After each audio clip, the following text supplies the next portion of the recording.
Saudara-saudara yang dikasihi oleh Tuhan kita Yesus Kristus, kembali bersama dengan saya Pendeta Aidun Sianipar dalam khotbah Minggu 6 Juni 2021. Nah, sebelum kita membaca apa yang menjadi perikop khotbah kita bersatu di dalam doa. Bapa di dalam surga, Bapa yang Maha Baik, saat yang indah ini kami akan mendengarkan firman-Mu. Firman yang kami yakini memiliki kuasa, kiranya menguasai segenap kehidupan kami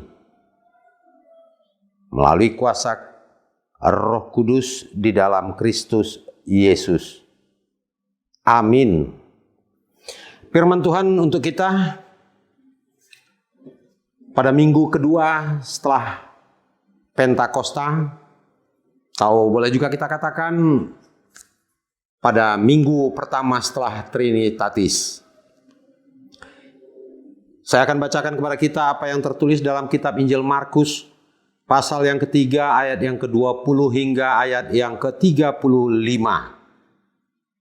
Demikian firman Tuhan. Kemudian Yesus masuk ke sebuah rumah, maka datanglah orang banyak berkerumun pula, sehingga makan pun mereka tidak dapat. Waktu kaum keluarganya mendengar hal itu, mereka datang hendak mengambil dia, sebab kata mereka, ia tidak waras lagi. Dan ahli-ahli Taurat yang datang dari Yerusalem berkata, ia kerasukan Beelzebul, dan dengan penghulu setan ia mengusir setan. Yesus memanggil mereka lalu berkata kepada mereka dalam perumpamaan, bagaimana iblis dapat mengusir iblis? Kalau suatu kerajaan terpecah-pecah, kerajaan itu tidak dapat bertahan. Dan jikalau suatu rumah tangga terpecah-pecah, rumah tangga itu tidak dapat bertahan. Demikianlah juga kalau iblis berontak melawan dirinya sendiri, dan kalau ia terbagi-bagi, ia tak dapat bertahan, melainkan sudahlah tiba kesudahannya. Tetapi tidak seorang pun dapat memasuki rumah seorang yang kuat untuk merampas harta bendanya, apabila tidak diikatnya dahulu orang kuat itu. Sesudah itu barulah dapat ia merampok rumah itu. Aku berkata kepadamu, sungguhnya semua dosa dan hujat anak-anak manusia akan diampuni. Ya, semua hujat yang mereka ucapkan. Tetapi apabila seorang menghujat Roh Kudus, ia tidak mendapat ampun selama-lamanya, melainkan bersalah karena berbuat dosa kekal. Ia berkata demikian karena mereka katakan bahwa ia kerasukan roh jahat. Lalu datanglah ibu dan saudara-saudara Yesus, sementara mereka berdiri di luar. Mereka menyuruh orang memanggil dia. Ada orang banyak duduk mengelilingi dia. Mereka berkata kepadanya, lihat, ibu dan saudara-saudaramu ada di luar dan berusaha menemui engkau. Jawab Yesus kepada mereka, siapa ibuku dan siapa saudara-saudaraku? Ia melihat kepada orang-orang yang duduk di sekelilingnya itu dan berkata, ini ibuku dan saudara-saudaraku. Barang siapa melakukan kehendak Allah, dialah saudaraku laki-laki, dialah saudaraku perempuan, dialah ibuku.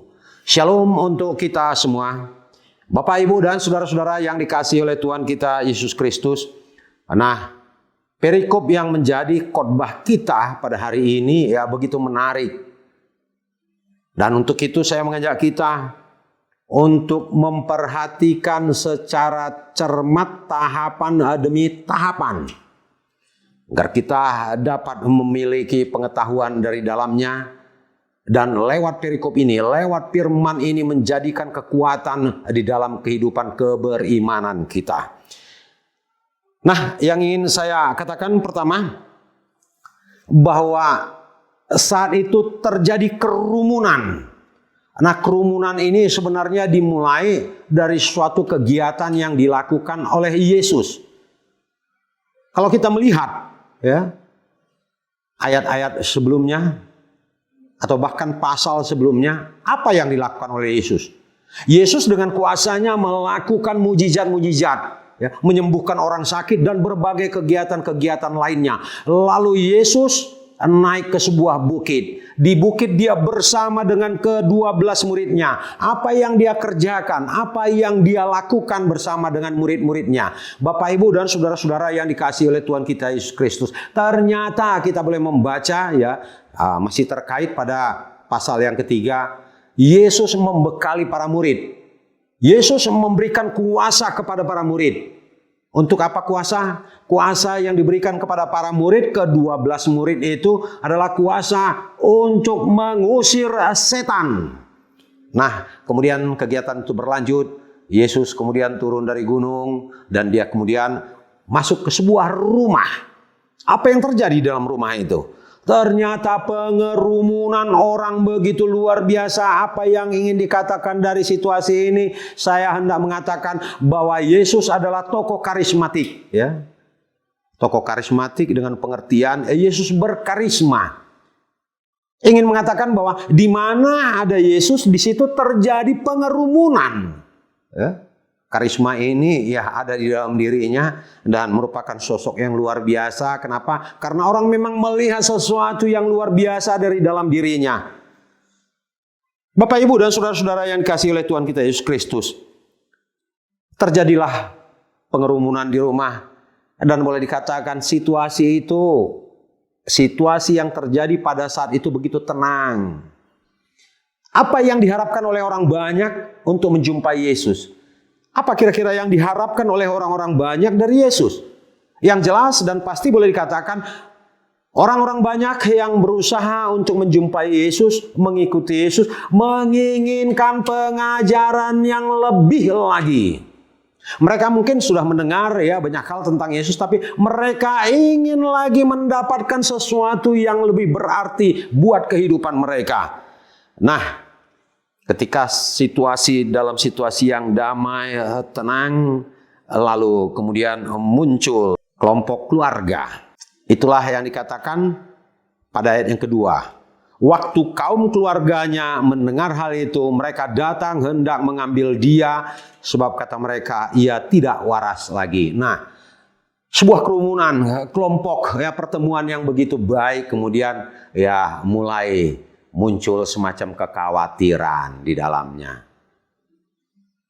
Apakah ada yang mengganggu? Ya, boleh dikatakan. Siapa yang mengganggu? Ya, termasuk kelompok keluarganya.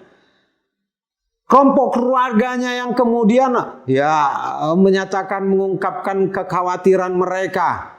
Apa yang menjadi kekhawatiran mereka? Khawatir kalau nanti orang banyak ya kemudian melakukan sesuatu kepada bagian daripada keluarga mereka. Siapa itu? Yesus sendiri. Dan apalagi yang dapat kita lihat, apa yang dipaparkan pada ayat yang ke-21 ini dikatakan sebab kata mereka ia tidak waras lagi. Bapak, Ibu, dan saudara-saudara yang dikasihi oleh Tuhan kita Yesus Kristus, saya hendak mengatakan dalam hal ini, ternyata keluarga Yesus pun tidak mengetahui siapa Yesus yang sesungguhnya. Keluarganya sendiri pun tidak mengenal dengan baik siapa Yesus yang sesungguhnya. Sehingga lewat ya pemikiran mereka, ketidakpahaman mereka akan Yesus, mereka mengira bahwa Yesus tidak waras seperti itu. Nah, lalu kelompok mana lagi yang kemudian yang menambah semacam kekacauan pada saat itu? Ya, boleh dikatakan kekacauan karena kekhawatiran, ketegangan, dan kecurigaan satu dengan yang lainnya. Ayat yang ke-22 dalam bacaan kita mengatakan, dan ahli-ahli Taurat yang datang dari Yerusalem berkata, ia kerasukan Beelzebul, ya, dengan penuh penghulu setan ia mengusir setan. Nah, ini ya siapa kira-kira ahli Taurat? Ahli Taurat ya memang ini tetap dalam kecaman Yesus. Kenapa? Karena Yesus mengetahui persis bagaimana keberadaan mereka. Mereka seolah-olah menyampaikan tentang firman. Mereka seolah-olah ya merupakan ya orang-orang yang menyebarkan kabar baik, dan kenyataannya apa yang mereka katakan ini berbeda dengan apa yang mereka lakukan. Dan mereka langsung spontan menuding tentang keberadaan Yesus. menuding Yesus bahwa Yesus itu adalah pimpinan setan seperti itu. Dengan penghulu setan, ia mengusir setan. Ya, Bapak, Ibu, dan saudara-saudara yang dikasihi oleh Tuhan kita Yesus Kristus. Lalu apa yang terjadi dalam hal ini? Yesus dengan spontan memanggil mereka, lalu berkata kepada mereka dengan perumpamaan yang menjelaskan sesuatu. Yesus selalu tidak to the point begitu, tapi coba memberikan semacam gambaran. Artinya apa? Memberikan kesempatan kepada seorang untuk mengambil keputusan, kesimpulan. Memberikan semacam pemikiran kepada orang-orang supaya orang-orang bisa memberikan semacam jawaban atau pemikiran berdasarkan kesadaran pikiran mereka sendiri. Ya. Ayat berikutnya, Yesus mengatakan dengan perumpamaan bagaimana iblis dapat mengusir iblis. Nah, ini unik sekali ya. Kalaupun dia sudah dituding, dikecam, bahwa orang ini dengan penghulu setan, mengusir setan, bahwa orang ini adalah tokoh pimpinan ketua setan seperti itu. Tapi dia dengan tenang memberikan jawaban, bagaimana mungkin setan atau iblis mengusir setan atau iblis. Lalu dia menjelaskan dengan penjelasan yang luar biasa juga. Suatu kerajaan yang terpecah-pecah, kerajaan tidak dapat bertahan. Kalaulah iblis ini berperang melawan iblis, bagaimana itu menjadi sebuah kekuatan? Tidak. Karena apa? Karena ahli-ahli Taurat mau mengatakan iblis sedang berperang seperti itu. Iblis sedang berperang. Dan apalagi yang ini dikatakan oleh Yesus lewat perumpamaan ini. Yesus sebenarnya mau mengatakan, aku itu bukan penghulu setan. Yesus mau mengatakan siapa dirinya, otoritas daripada dirinya. Sehingga ini menjadi lebih jelas lagi dia katakan lewat perumpamaan bagaimana sebuah rumah tangga yang terpecah-pecah itu dapat bertahan. Kalau rumah tangga itu udah terpecah-pecah, terkotak-kotak antara suami dan istri ini tidak lagi sejalan, bagaimana dia bisa bertahan? Demikian juga dengan kerajaan setan. Kalau setan-setan ini sudah membawakan jalannya sendiri-sendiri, tidak merupakan satu kesatuan lagi, bagaimana dia bisa bertahan? Dan inilah kesempatan, itu yang mau Yesus katakan. Inilah saatnya bahwa kerajaan setan itu sudah hancur, mengalami kehancuran. Bapak, Ibu, dan saudara-saudara yang dikasihi oleh Tuhan kita Yesus Kristus, dalam bacaan selanjutnya kita boleh melihat demikianlah juga kalau iblis berontak melawan dirinya sendiri, dan kalau ia terbagi-bagi ia tidak dapat bertahan, melainkan sudah tiba kesudahannya. Ini sangat-sangat menarik apa yang ingin diungkapkan Yesus. Namun pun demikian Yesus tetap melakukan pengajaran dengan tenang dan tanpa menghiraukan segala sesuatunya, tidak menganggap situasi itu merupakan situasi yang sangat pelik dan sangat berbahaya. Dan perhatiannya tetap tertuju pada pengajaran. Pada saat itu dia terus meneruskan melanjutkan apa yang harus dia berikan kepada orang-orang banyak. Baginya kecaman dari ahli Taurat ini merupakan hal-hal yang sangat kecil. Campur tangan daripada keluarganya yang merindukan dia, ingin membebaskan dia, ingin menyelamatkan dia, ini juga tidak dia perhitungkan. Tapi yang fokus bagi dia, perhatian yang sangat-sangat sentral adalah kerumunan orang banyak yang berusaha untuk mendapatkan sesuatu dari Yesus.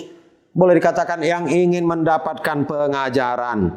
Bapak, Ibu, dan saudara-saudara yang dikasihi oleh Tuhan kita Yesus Kristus, dengan tegas Yesus mengatakan, aku berkata kepadamu, sesungguhnya semua dosa dan hujat anak-anak manusia akan diampuni.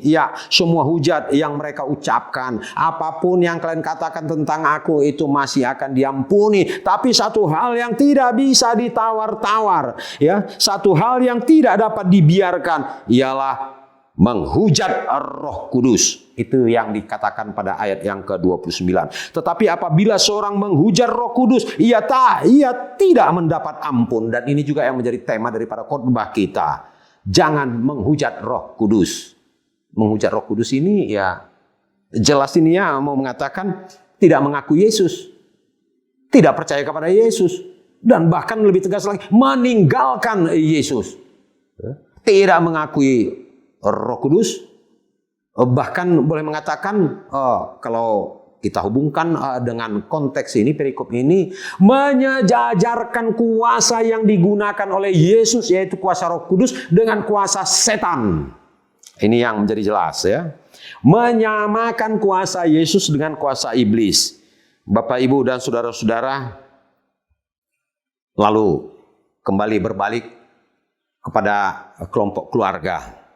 Apa yang dikatakan pada ayat yang ke-32, ada orang banyak duduk mengelilingi dia, mereka berkata kepadanya, lihat, ibu dan saudara-saudaramu ada di luar dan berusaha menemui engkau. Ibu dan saudara-saudaramu ada di luar dan berusaha untuk menemui engkau. Ya, Bapak, Ibu, dan saudara-saudara yang dikasihi oleh Tuhan kita Yesus Kristus, apa yang menjadi jawaban Yesus kemudian pada ayat berikutnya? Yang disampaikan Yesus, ya, Yesus melakukan sebuah perubahan, bahkan pembaharuan. Ya. Kalau ya hubungan Yesus dengan keluarga itu selama ini begitu merupakan hal yang penting, tapi dia memperbaharuinya. Apa pembaharuan apa yang dilakukan oleh Yesus? Yesus mengatakan bahwa keluarga itu tidak hanya merupakan keluarga yang ada di dalam rumah. Tidak, tapi dia memperluas wawasan, memperluas cakrawala berpikir dari keluarganya sendiri. Jawab Yesus kepada mereka, siapa ibuku dan siapa saudara-saudaraku? Ia melihat kepada orang-orang yang duduk di sekelilingnya itu dan berkata, inilah ibuku dan saudara-saudaraku. Kepada siapa dia katakan itu? Yang jelas itu dia katakan kepada kerumunan orang-orang banyak. Dia mengatakan kepada orang-orang yang berkumpul di sekitar itu, inilah ibuku. Yang berarti yang berkumpul pada saat itu ada kelompok ibu-ibu. Inilah saudara-saudaraku. Dia begitu menaruh perhatiannya kepada orang-orang yang terpinggirkan, kalau boleh dikatakan seperti itu. Dia juga boleh mengatakan, dalam hal ini juga boleh dikatakan, Yesus mengambil alih ya tentang kepemimpinan yang berada di sebuah rumah ketika itu. Kalau boleh ditafsirkan, orang yang berkumpul ketika itu adalah pengikut-pengikut dari ahli-ahli Taurat. Dan ketika dia berada dalam kerumunan itu, berada dalam rumah, mereka dijumpai, dikejar-kejar, ya diikuti oleh orang-orang banyak. Lalu orang-orang banyak ini kemudian beralih kepadanya. Ya, ini juga boleh ditafsirkan, ya muncullah semacam iri hati dari ahli-ahli Taurat. Ini Yesus ini sangat-sangat berbahaya. Otoritasnya ini membahayakan keberadaan kita. Boleh terjadi seperti itu. Ya, dan memang di berbagai nats lainnya Yesus dengan tegas mengecam ya pemimpin atau ahli-ahli Taurat yang menurut pemikiran Yesus mereka mengajarkan bukan hal yang sebenarnya. Semisal kita dapat membaca apa yang tertulis dalam Markus pasal 12 ayat yang ke-38 hingga ayat yang ke-40, saya bacakan kepada kita. Dalam pengajarannya Yesus berkata, hati-hati terhadap ahli-ahli Taurat yang suka berjalan-jalan memakai jubah panjang dan suka menerima penghormatan di pasar, yang suka duduk di tempat terdepan di rumah ibadat dan di tempat terhormat dalam perjamuan, yang menelan rumah janda-janda, sedangkan mereka mengelabui mata orang dengan doa yang panjang-panjang. Mereka ini pasti akan menerima hukuman yang lebih berat. Hati-hati terhadap ahli-ahli Taurat. Apa yang mereka ajarkan itu ya merupakan suatu ajaran yang tidak berkenan di hadirat Yesus sendiri, di hadapan Tuhan sendiri. Nah, ini kecapan yang luar biasa. Bapak, Ibu, dan saudara-saudara yang dikasihi oleh Tuhan kita Yesus Kristus. Kembali lagi kepada kelompok keluarga. Apa yang ingin dikatakan oleh Yesus di sana? Kalau Yesus mengatakan inilah ibuku, inilah saudara-saudaraku, sebenarnya dia ingin mengembalikan kepercayaan dan sekaligus ingin memberikan penguatan kepada para murid Yesus. Penguatan apa gerangan yang diberikan oleh Yesus kepada mereka? Ya, Bapak, Ibu, dan saudara-saudara, saya ingin membacakan kepada kita apa yang tertulis dalam kitab Injil Markus pasal yang ke-10 ayat 28 hingga ke-30. Berkatalah Petrus kepada Yesus, kami ini telah meninggalkan segala sesuatu dan mengikut Engkau. Jawab Yesus, aku berkata kepadamu, sesungguhnya setiap orang yang karena aku dan karena Injil meninggalkan rumahnya, saudaranya laki-laki atau saudaranya perempuan, ibunya atau bapaknya, anak-anaknya atau ladangnya, orang itu sekarang pada masa ini juga akan menerima kembali 100 kali lipat rumah saudara laki-laki, saudara perempuan, ibu, anak dan ladang, sekalipun disertai berbagai penganiayaan. Dan pada zaman yang akan datang, ia akan menerima hidup yang kekal. Sekalipun kamu telah meninggalkan keluargamu, harta, dan berbagai hal telah kamu tinggalkan. Pada saat ini juga aku akan memberikannya 10 kali lipat berkelimpahan. Ini juga yang mau dikatakan oleh Yesus. Dengan mengatakan, inilah ibuku, inilah saudaraku. Nah, sekarang kamu murid-muridku tak perlu ragu, tak perlu takut. Sebab kamu adalah ibuku, kamu adalah saudara-saudaraku. Sebagai saudara-saudara, aku tidak akan membiarkan kamu dalam kesulitan, penganiayaan, dan berbagai persoalan-persoalan lainnya yang kamu hadapi di dalam kehidupan ini. Nah, secara tidak langsung juga boleh dikatakan apa yang terjadi ketika peristiwa itu muncul. Ya, saya ingin katakan seperti ini. Dengan mengatakan kamulah ibuku, inilah ibuku, dan inilah saudara-saudaraku. Ya, sebenarnya terselip makna yang sangat-sangat dalam di dalamnya. Yesus membentengi kehidupan mereka.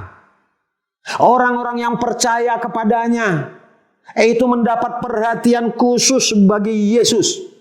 Dia tidak membiarkan mereka terombang-ambing dengan situasi yang tidak menentu ketika itu. Dan sekaligus Yesus juga ingin mengatakan bahwa sebenarnya aku ini bukan hanya merupakan milik sekelompok orang.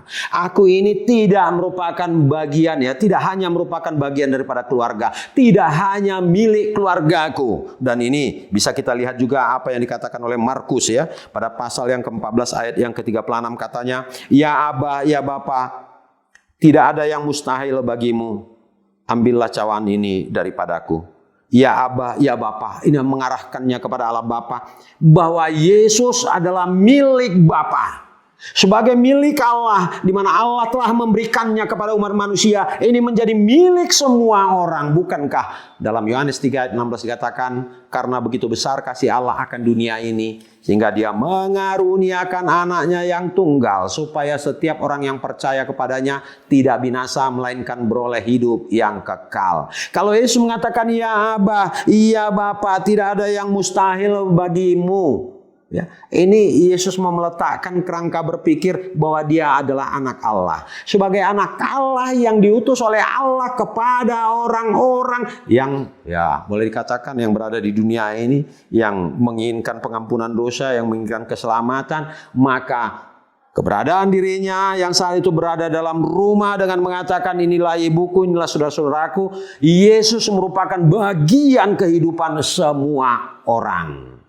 Menarik bukan Bapak, Ibu, dan saudara-saudara?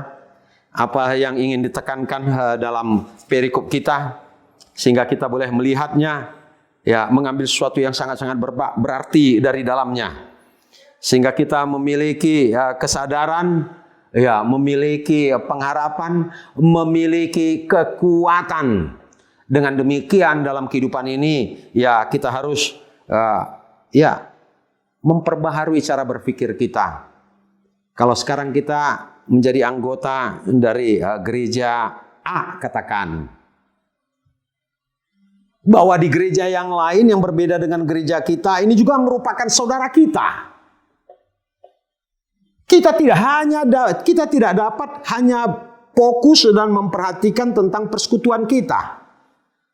Persekutuan lain juga di luar keberadaan persekutuan kita, ini merupakan bagian daripada kehidupan persekutuan kita. Yesus mengatakan, inilah ibuku. Itu artinya dia mau mengatakan, inilah persekutuanku, inilah saudaraku, inilah bagian daripada kehidupanku. Nah, ini sesuatu yang sangat-sangat menarik. Nah, soal itu kalau kita kaitkan dengan sebuah persekutuan, kalau kita menghadapi kesulitan, kita tidak perlu takut. Karena kita tidak hanya berada dalam persekutuan, tapi orang-orang percaya lainnya juga akan turut ambil bagian dalam kesulitan yang kita hadapi. Semisal lewat doa. Bagaimana kita juga bisa memikirkan orang-orang lain juga mendoakan kehidupan kita. Ya, kalau kita yakini orang-orang lain juga berdoa untuk kesulitan yang kita hadapi, ya tentunya kita juga harus melakukan itu untuk kepentingan saudara-saudara kita lainnya. Dan itu lebih nyata lewat kegiatan-kegiatan yang nyata. Misalnya kegiatan-kegiatan hadiakoni dalam kehidupan ini. Bapak, Ibu, dan saudara-saudara yang dikasihi oleh Tuhan kita Yesus Kristus, kembali kepada tema kita yang mengatakan jangan menghujat Roh Kudus, jangan pernah meninggalkan Yesus. Sekali Yesus, tetap Yesus selama-lamanya. Amin. Kita bersatu di dalam doa. Bapa Surgawi, Bapa yang Maha Baik, kami telah mendengarkan bagian daripada firman-Mu yang mengingatkan kami agar kami tidak menghujat Roh Kudus, Roh yang Tuhan berikan kepada kami untuk menguatkan kami, menghibur kami, agar kami boleh mengandalkan Roh Tuhan untuk menapaki kehidupan ini. Ketika kami mengalami banyak tantangan dan persoalan di dalam kehidupan kami sehari-hari, dan kami percaya Yesus juga tidak akan membiarkan kehidupan kami. Sebagaimana kerumunan orang banyak yang dengan antusias mengikuti Yesus, dengan tegas Yesus mengatakan bahwa kerumunan orang-orang banyak ketika itu adalah saudara-saudara Yesus. Bahkan Yesus melakukan pembelaan kepada mereka. Jika ingin dikatakan, Yesus merangkul mereka dan dengan tegas juga mengabaikan kepemimpinan ahli-ahli Taurat. Untuk itu Tuhan, dalam situasi sulit kami tetap berharap Tuhan menaungi kehidupan kami. Ajar dan sadarkan kami agar kami boleh tetap fokus kepada Tuhan. Banyak kekurangan kami ya Tuhan, ampuni kami dalam Kristus Yesus. Amin. Terima kasih Bapak, Ibu, dan saudara-saudara, terutama yang telah like khotbah lewat YouTube ini, men-share, dan terlebih lagi yang men-subscribe YouTube yang telah kita dengarkan bersama. Tuhan memberkati. Amin.